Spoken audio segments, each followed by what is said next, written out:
Pregnancy, labor and delivery is an experience, but the postpartum part of it is the experience. Hey fam, welcome back to the channel. Ewoma here, a content creator based in Port Harcourt, Nigeria, and I film contents about womanhood, motherhood and everything exciting. How una day. Please subscribe to my channel if you haven't and give this video a huge thumbs up. This lets you to recommend the video to a larger audience. Guys, today's video is going to be a hot one, but I cannot continue without first of all saying that every mother out there is a Hebrew woman, regardless of how you had your baby, either vaginally or through CS. Even if you had your baby through your mouth, you are a Hebrew woman. I thought it would be wise to put that out first of all, because I know there's a lot of notion around, oh, if you did not push your baby, oh, you're not a strong woman, you're not a Hebrew woman. It is very false. Every mother out there is a Hebrew woman. My labor and delivery was the quickest, fastest and easiest I know of. By the time I got to the hospital, I was literally already 7 centimeters dilated. So it was very quick, and before you know it, baby girl was here. However, I had some very serious complications postpartum because I was not very prepared. I knew what to expect during pregnancy. I was already prepared for labor and delivery. I already practiced how to push. I already knew everything my body was going to go through, but I was not ready for the postpartum part of it. I had no idea what was going to happen. I don't want you guys to go through what I went through, which is why in today's video, I want to share with you 6 things you must never, ever do after delivery. You don't want to miss it, so please keep watching. I know you told your friend you're not okay, and tell me what's wrong and why. Without wasting more time, number 1 on my list is never put anything into your vagina. I know it is common policy in a lot of hospitals to either put cotton wool or pads into the vagina of a new mom to try and control the bleeding, but guys, it is not really the best. I've heard a lot of stories about women that had serious infections because the nurse or doctor forgot to take out this cotton wool. In many cases, the new mom is tired and exhausted from labor. She may not even know when this cotton wool was inserted into her, and then they forget. Maybe the nurse changed her shift and she didn't even remember to let the other nurse know that, oh, she had inserted cotton wool into this new mom's vagina. And then the mom goes home and then she notices that she's having a foul smelling discharge, and then she's having greenish discharge as well. Those are signs of serious infections. And then voila, after examination, they discover pad that is already getting rotten. When I had my baby, I asked my nurse if they were going to insert anything into me, and their response was no. I know as a new mom you may be worried, oh, I don't want to get stained, how do I control the bleeding? My nurse taught me a very simple trick, and I'm going to teach you guys as well. The trick is very easy. Here in Nigeria, the common pad used postpartum is the comfort pad. I'm going to insert a picture somewhere on the screen so that you can know what it looks like. And it is basically just cotton wool wrapped with gauze, okay? It does not have wings, there's no front, there's no back. So there's actually no way to prevent leakage of blood. So the very simple thing to do is to get 2 of these comfort pads, tie both ends together, okay, to make one huge pad, right? Then get your regular pad, the one you use on your period, place that on your pants as a pant liner, and then put this doubled pad on top of that one, and then you use it. And trust me, no stain, no spillage, no leakage, nothing of that sort, except on very rare occasions. The only thing you need to do after this is every time you go to the bathroom, you just get rid of the pad you made. And then the pad you use as a pant liner is there to prevent you from getting stained. Then maybe at the end of the day, you can dispose of that as well. So if you try that, trust me, it's going to work. You will not get stained. So please always ask questions. When you get to the hospital, ask them if they usually insert, pads or cotton wool into the vagina so that they do not forget, and then you don't run the risk of getting an infection. The second thing to never do after delivery is don't overdo it. And you may be wondering, don't overdo what? Don't overdo it. Don't stress yourself, okay? This was one of the complications I suffered from after having my baby, because I had a very quick labor and delivery, and then I was discharged less than 24 hours after that. I got home, and instead of me to lie down on the bed and rest while my newborn was sleeping, I went into the kitchen. I want to cook. I want to clean. Oh, my house is dirty. And guys, I did not rest. I was up and down. They kept telling me, Ewoma, go and lie down, go and rest. This is not safe for you. You're a new mom. Your body just went through a lot. But I was feeling very strong because I just literally had like the sweetest and easiest labor and delivery ever. But that is the wrong thing to do. You're going to stress your body. The number 1 complication I had after doing that is that my stitch got broken. Yes, I had an episiotomy, which is where your vagina is cut to prevent your your baby from tearing you. Maybe in the process of stressing myself, bending here and there, my stitch got broke and I had to go back for restitching. Trust me, the restitching is worse than the labor and delivery itself. I do not wish that pain on anybody. The pain was on a scale of 100/10, if you ask me. I don't know if any other person out there has experienced this, but please share with me in the comment section if you've experienced this as well. Aside from having my episiotomy break, another complication I had from overdoing it and stressing myself is that I got the chills. If you don't know what a chill is when you start to vibrate all over, like you have a fever and then you're really shaking uncontrollably. And I heard it can be very fatal if it happens to a new mom.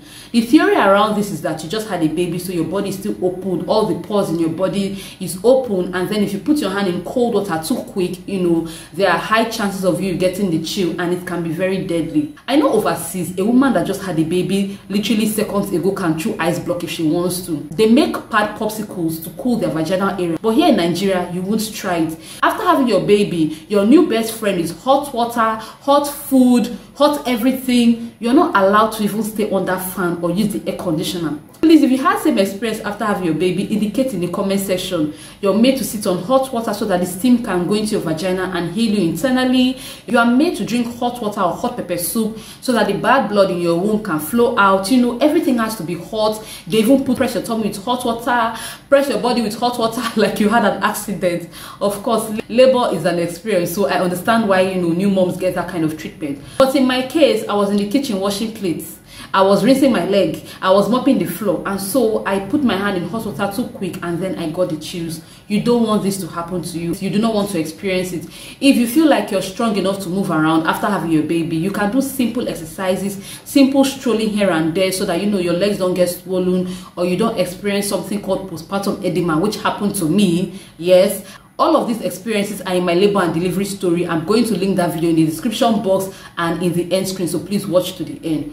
Another thing I must mention may happen to you if you overdo it is that you have higher chances of bleeding more, because of course you have a wound that is like the size of a big plate in your uterus. You need to rest so that that wound can close up gradually. But when you're overdoing things, you're not giving your body any break, and then you have high chances of bleeding more. The third thing on my list to never ever do after delivery is do not ignore the pain. This one is very common. I mean, sometimes you may be going through some pains after having your baby and you may think they are normal, and these pains include having cramps. This is when your uterus is contracted to go back to its original size and position. Number 2 is pain between your vaginal and your anus. Of course, you just had a baby and you pushed, so it's normal to feel some pain down there. Number 3 is pain around your incision or stitches if you had a cesarean section. If you had an episiotomy, you're also likely to feel some pains around your incision and stitch. Number 4 is discomfort in your neck, back and joints. Of course, the process of labor is not easy, so yes, you are likely to feel some of those kinds of pains,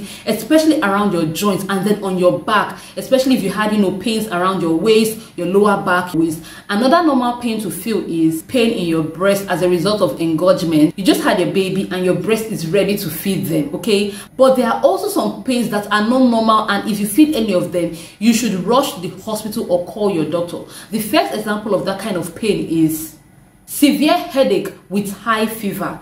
The moment you start to feel headache that you cannot explain and then your temperature is going very high, please, you need to see a doctor. It might be a sign of infection. The second one is heavy bleeding where you are soaking 2 pads in less than an hour. That may be a sign that you have retained placenta, which is when some part of the placenta doesn't come out completely. It can cause severe bleeding, and if not noticed on time, it is actually fatal and it can actually make the woman to bleed to death.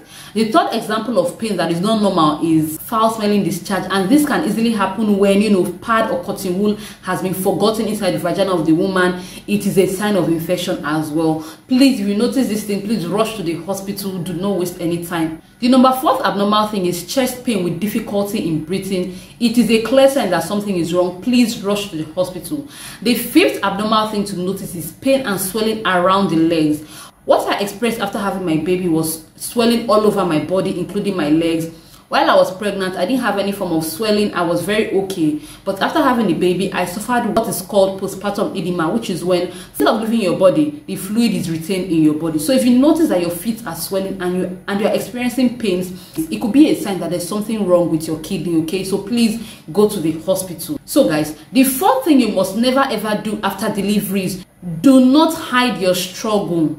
Some moms experience some form of baby blues, depression, or anxiety after having their babies, but many of them do not speak up because they are scared of being judged. They don't want people to think they're not happy about having their baby, and the more you keep quiet, the more it will get worse. I did not struggle with postpartum anxiety or postpartum depression after having my baby, but there were days where it was very overwhelming and I thought I was actually losing my mind.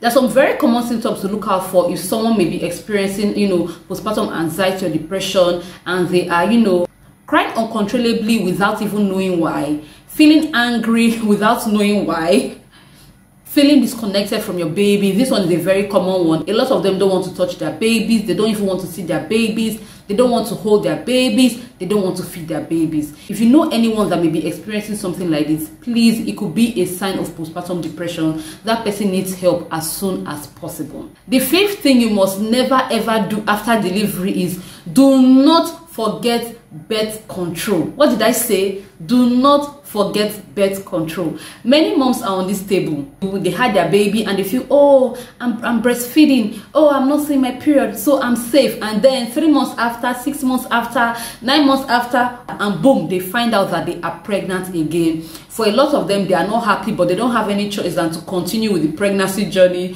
They literally feel like their body did not have any rest. And if you don't know, the recommended gap between pregnancies according to WHO is actually 24 months, which is 2 whole years, okay? So do the plus and the minus. I actually have a video on my channel where I talked about the different forms of birth control and how effective they are, their advantages, their disadvantages. I'm talking about use of condom, including in pull and pray method. Yes, those of you that use it, you know I'm talking to you. If you're interested in seeing that video, I'm also going to link it in the description box and at the end screen, okay? So please, it's very important to get birth control, especially if you have some form of complications after having your baby. You need your body to heal properly before you start another pregnancy journey. Let me debunk a common myth about breastfeeding and pregnancy. A lot of people think, oh, I'm breastfeeding, I can't get pregnant. Oh, I'm not seeing my period, I can't get pregnant. What they don't actually know is that ovulation comes before period. Yes. So what that means is that when you ovulated and there's nothing to fertilize this egg, of course the egg gets broken down and that is what you see as a period. But if you ovulate and then the egg is fertilized, what do you think will happen next? Pregnancy. So please note that ovulation comes before period and not period before ovulation. Guys, one more thing. I know a lot of women are going to argue that, oh, it's been working for them anytime they have their baby, for as long as they are breastfeeding, they cannot get pregnant. Let me give you a very simple sign to know when to stop using this method of birth control, okay? The moment your baby starts sleeping through the night and skipping feeds, this is a clear indication that it is time to stop using breastfeeding as a form of birth control and actually get a real birth control. Once your baby starts sleeping through the night or skipping feeds, just know that it's not going to work anymore. There are different types of birth control out there. IUD, condoms, which is the best in my opinion because it not only prevents you from unwanted pregnancy, it prevents you from STDs and STIs as well. You have the implants, you have the pills. See, plenty. Just walk into your local health center around you. It is completely free, okay? Now, the sixth thing you must never ever do after delivery is don't neglect your nutrition. I know that right now a lot of moms are woke. Yes, a lot of moms are woke. They don't want to gain too much weight after having their baby, especially if they gained a lot of weight during pregnancy. So they are being very watchful of what they eat. Please, in as much as you're trying to eat better, you don't want to gain too much weight, please pay attention to the quality of the food you eat. Quality is better than quantity. I know also our Nigerian mothers will tell you, eat, they'll bring fufu for you. See, like I said, when I had my baby, I literally wanted to run away from my mother's house. They'll bring bread, like 10 slices of bread and tell me to finish it with one very big mug of tea. Like, how can I finish that? The moment I try to finish eating that one, they're bringing pepper soup. After that one, they're bringing pounded jam. After that one, see, I gained a lot of weight after having my baby. If I can find a picture, I'm going to insert it somewhere so you can see exactly what I looked like. But it's not really the best. In as much as you're eating all these things, remember that, everything you eat is what you're going to give to your baby. So if you're not eating healthy and you're not eating right, just know that you'll not be giving your baby enough nutrients as well. Also, please don't forget to drink a lot of water. Water is very, very important. As a bonus tip, let me share with you some meals that may boost your breast milk production. The simple answer is proteinous foods and foods that are full of fiber. Oats, for example, beans, yes, and egusi soup. Guys, every time I eat egusi soup, wow, wow, the breast will just be pumping milk everywhere. So you can try that. Yes, you can try pap. They worked for me, and I'm sure they will work for you. So let me conclude by saying, navigating life with a newborn can be very stressful. It can be very tough as well, but please don't neglect yourself in the process. Look out for yourself. Speak out if you need help. Reach out to other moms. Be observant of your new body. If you notice that something is off, immediately speak out and seek help. So guys, if you enjoyed this video and you found it interesting and enlightening, please indicate in the comment section. Also, if you've watched this point and you've not yet subscribed to the channel, please hit that subscribe button. It's completely free. Join my growing family. Give me a huge thumbs up. Also, if you have a video suggestion for me, if there's anything you want me to react to, please send me a DM on Instagram. My Instagram handle is always somewhere here, or you send me an email. My email address is always in the description box. Also, don't forget to turn on your post notification bell so that every time I upload a new video, you're going to be one of the first to be notified. Thank you so much for watching, and I'll see you in my next video. Bye. I know you told your friend you're not okay, and tell me what's wrong and why you never said you